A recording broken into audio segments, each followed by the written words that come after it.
Hello everyone. तो पिछले lecture में हमने 8085 के पिन डायग्राम और आर्किटेक्चर पढ़ा।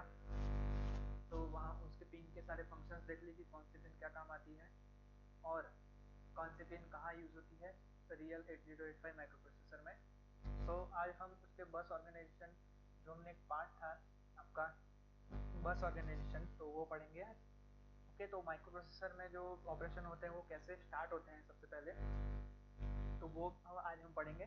तो जो माइक्रो प्रोसेसर के सारे ही जितने भी आपके कम्युनिकेशन प्रोसेस है, जो भी एमपीयू का मतलब है आपका माइक्रो प्रोसेसर यूनिट, और जो पेरिफेरल डिवाइसेस है इंक्लूडिंग मेमोरी, पेरिफेरल डिवाइसेस मतलब आपके इनपुट आउटपुट जो भी डिवाइस है उसका, और जो आपके मेमोरी है उसका, और एमपीयू के बीच में कैसा कम्युनिकेशन होता है, तो उसका आज पूरा हम लोग देख लेंगे कि क्या होता है, कैसे होता है काम। ओके, सो एमपीयू क्या है? एमपीयू यानी आपका micro processor based micro processor unit तीन स्टेप आपके फॉलो करता है।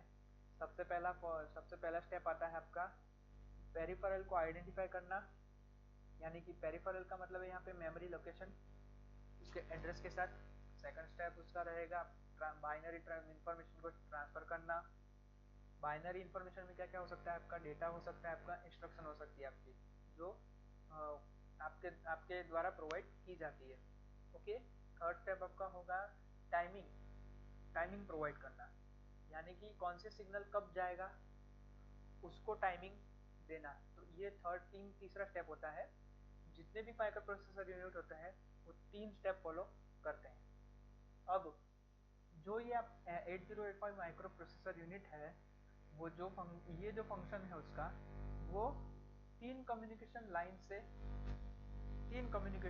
लाइन होती है जिसे हम बसेस कहते हैं। तो उसके थ्रू ये सारी चीज़ें करता है।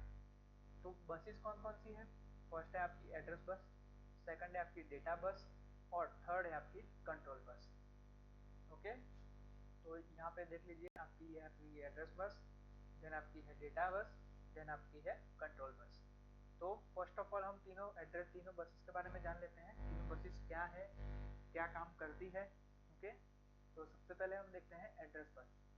अब इसके नाम में ही है एड्रेस बस। एड्रेस का मतलब क्या है? ये जो भी माइक्रो प्रोसेसर का यूनिट है उसके मेमोरी लोकेशन में से, या तो फिर बाहर से जिसको इनपुट आउटपुट डिवाइस मिला है, तो इंस्ट्रक्शन से कोई भी एड्रेस होता है, मेमोरी लोकेशन का एड्रेस होता है।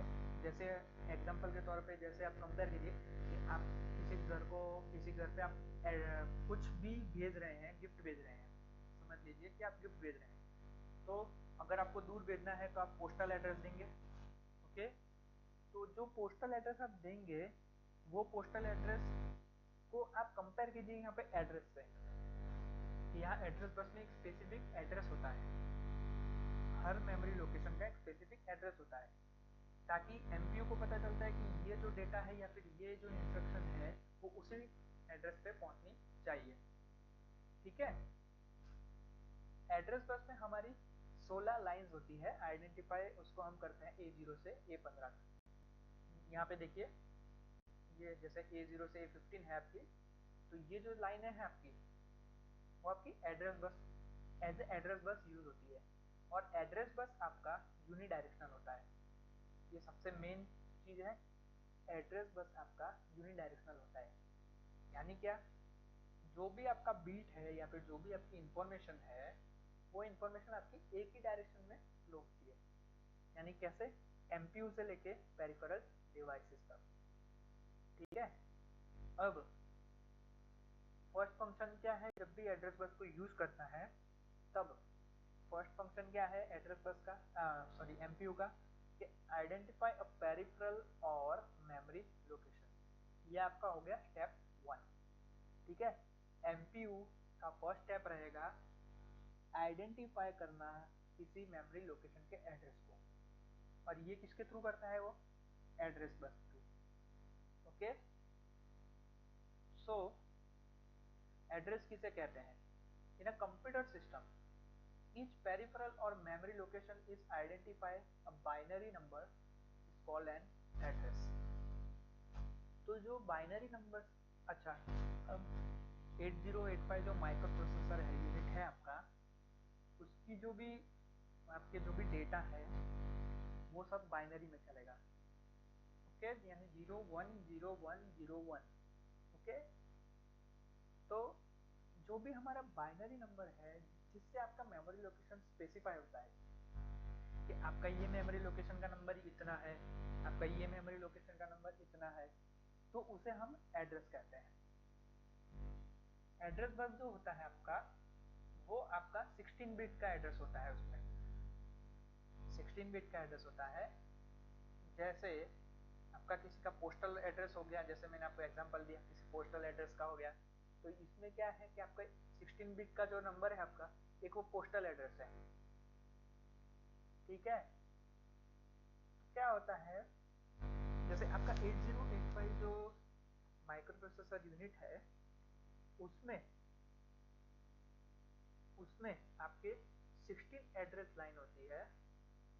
तो 16 एड्रेस लाइन क्या है आपकी, कितने कितने एड्रेस को कैपेबल है वो, 2:16, यानी अराउंड अराउंड आपका 64 KB मेमोरी लोकेशन ये आपका एक एड्रेस बस कैरी कर सकती है इसकी 8085 की। ये जो अपना 2:16 कैसे आया, पहले लेक्चर में हम लोग देख चुके हैं।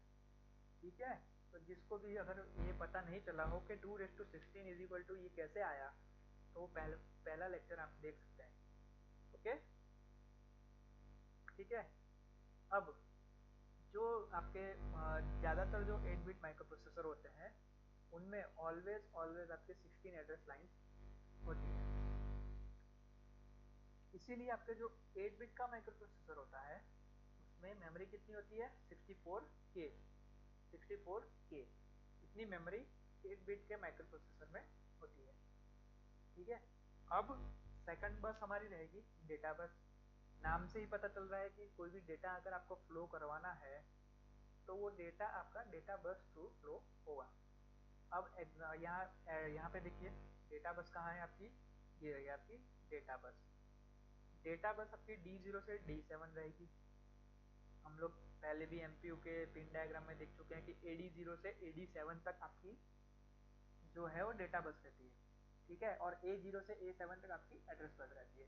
लेकिन जो AD0 से AD7 तक की आपकी जो बस है आपकी, तो उसमें आपका जो A0 रहेगा, यानी वो जो एड्रेस बस और डेटा बस रहती है वो दोनों कंबाइंड रहती है।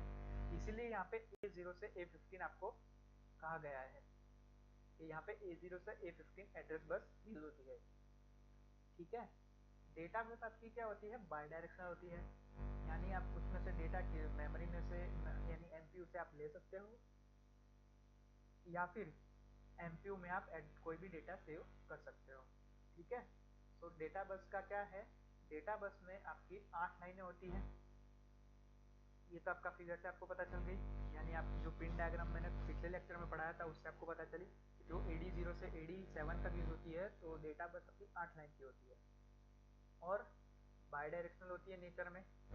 ये तो मैंने आपको बता दिया कि मैं MPU से मेमोरी में या फिर पेरिफेरल डिवाइसेस से आपका पेरिफेरल डिवाइसेस में आपका कुछ डेटा ले जाना हो तो आप डेटा बस यूज करेंगे।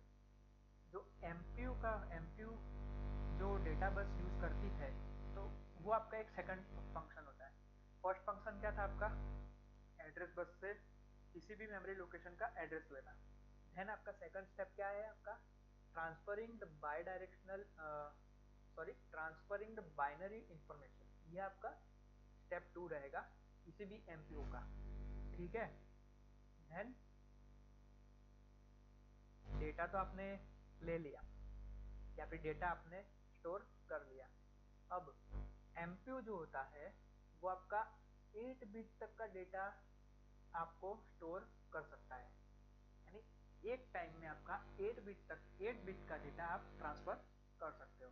8 बिट का जो आपका रेंज होती है वो कितनी होती है, 00 से लेके FF तक। ठीक है, और जो लार्जेस्ट नंबर है आपका जो आपके डेटा बस पे अपीयर हो सकता है वो क्या है आपका 1111111, यानी 8 बार 1। ओके, इसीलिए हम क्या कहते हैं, 8085 को हम 8 बिट माइक्रो प्रोसेसर कहते हैं। यहाँ पे कुछ माइक्रो प्रोसेसर दे रखे हैं डिफरेंट आपके 8 बिट वाले, जैसे है हमारा इंटेल का 8086, ज़ाइलॉग का है हमारा Z8000, मोटोरोला का है हमारा 68000। ये सब में क्या है, आपकी 16 डेटा लाइन्स है, ठीक है। तो यहाँ पे जो ये 16 डेटा लाइन्स है, इसीलिए इन सबको हम 16 बिट माइक्रो प्रोसेसर कहते हैं। जबकि आपकी जो इंटेल 80386 और 486 है, इसमें आपकी 32 डेटा लाइन्स है, इसलिए हम इन्हें 32 बिट माइक्रो प्रोसेसर कहते हैं। ओके, तो यहाँ पे हमारा डेटा बस कंप्लीट होता है। रिवीजन एंड में हम लोग जब तीनों बसें पढ़ लेंगे, उसके बाद रिवीजन भी कर लेंगे। रिवीजन क्या है, मतलब इसका रिवीजन कर लेंगे, ठीक है। तो आपको कंप्लीटली आपको पता चल जाएगी कि तीनों बस का वर्किंग क्या है, और ये जो हमारी तीनों बस की हमारे स्ट्रक्चर है, फिगर है, वो भी हमें याद रखनी है। Okay, so control bus. अब कंट्रोल बस क्या है आपका, जो आपका माइक्रो प्रोसेसर यूनिट एमपीयू का थर्ड स्टेप था। क्या थर्ड स्टेप था आपका, कि जो भी आपके सिग्नल्स हैं उनको एक टाइमिंग प्रोवाइड करना, कि मतलब पहला सिग्नल कौन सा जाएगा, 10 सेकंड सिग्नल कौन सा जाएगा। तो इन सबको आप सिंक्रोनाइजेशन में, आप सिग्नल यानी सिंक्रोनाइजेशन में आपको सेंड करना, यही आप कंट्रोल बस का मेन वर्क है, ठीक है। यहाँ पे देखिए लिखा हुआ है MPU uses such line to perform the third function providing the timing signal। ये थर्ड स्टेप जो हमने पहले स्टार्टिंग में हमने MPU के बारे में पढ़ा, तब MPU के 3 स्टेप बताए थे, तो ये 3 में से ये तीसरा स्टेप है। The control bus is comprised of various signal lines that carries the synchronization signal।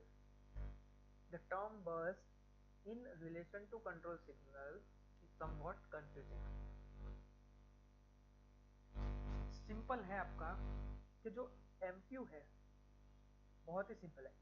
तो जो MPU है उसमें आपका जो आपने इंस्ट्रक्शन दी, तो उस इंस्ट्रक्शन को सिंक्रोनाइजेशन तरीके से, यानी फर्स्ट लाइन बाय लाइन आपको सेंड करने का काम, प्रोवाइड करने का काम किसका है, आपको वो काम है आपका कंट्रोल बस का, ठीक है। कंट्रोल बस आपकी सिग्नल्स को कंट्रोल करेगी, उन्हें सिंक्रोनाइजेशन सिग्नल प्रोवाइड करेगी, ठीक है। तो ये मेन दो काम है उसके। Okay, MPU generates specific control signal for every operation, such as a memory read or input-output write it performs. These signals are used to identify the device type with which the MPU intends to communicate। इसमें एक example भी आपको दे रखा है, जैसे यहाँ पे देखिए कोई मेमोरी रीड ऑपरेशन है आपका, तो मेमोरी रीड ऑपरेशन में क्या है, यहाँ देखिए आप सबसे फर्स्ट आपका रहेगा, फर्स्ट स्टेप क्या रहेगा आपका, एड्रेस लेना, देन डेटा लेना, देन आपको कंट्रोल सिग्नल प्रोवाइड करना। तो फर्स्ट आपका जो 16 बिट मेमोरी एड्रेस है, यहाँ पे हम 8 बिट मेमोरी एड्रेस हो, सॉरी यहाँ पे 16 बिट एड्रेस मेमोरी होगा। तो सबसे पहले मेमोरी MPU क्या करेगा, यहाँ से एड्रेस लेगा। ओके, समझ लीजिए यहाँ पे एड्रेस लिया उसने 2001, MPU ने एड्रेस लिया 2001। ओके, तो जो 2001 था वो कहाँ जाएगा, वो जाएगा हमारे MPU में। MPU एक तरीके का हमारा ब्रेन है माइक्रो प्रोसेसर का, यानी कि ये माइक्रो प्रोसेसर ही है। देन डेटा क्या करेगा, वहाँ मेमोरी तक आपको मेमोरी फैच करेगा, यानी कि आपको यहाँ पे क्या होगा, मेमोरी आपकी डिकोड होगी। देन जो एड्रेस है आपका वो MPU में जाएगा। उसके बाद जो भी आपका, जैसे आप MPU को पता चली कि यहाँ पे मेमोरी एड्रेस है 2001, देन वो क्या करेगा, एक सिग्नल प्रोवाइड करेगा कि आपको 2001 का जो भी डेटा है, यानी यहाँ पे लिखा हुआ है 0111 एंड 1000, तो ये जो डेटा है आपका यानी 78 लिखा हुआ है यहाँ पे, तो वो 78 डेटा यहाँ से फैच करके वो वापस MPU में ले जाएगा।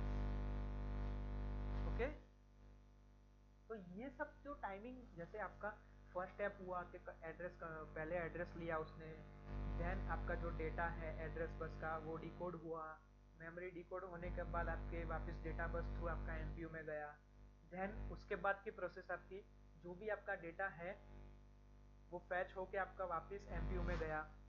तो ये जो प्रोसेस है, तो इनको जो टाइमिंग प्रोवाइड करता है वो आपका करता है कंट्रोल बस। ओके, तो इतना ही काम है कंट्रोल बस का कि बस आपको एक सिंक्रोनाइजेशन सिग्नल आपको प्रोवाइड करना है। फाइन, तो यहाँ पे हमारी कंट्रोल बस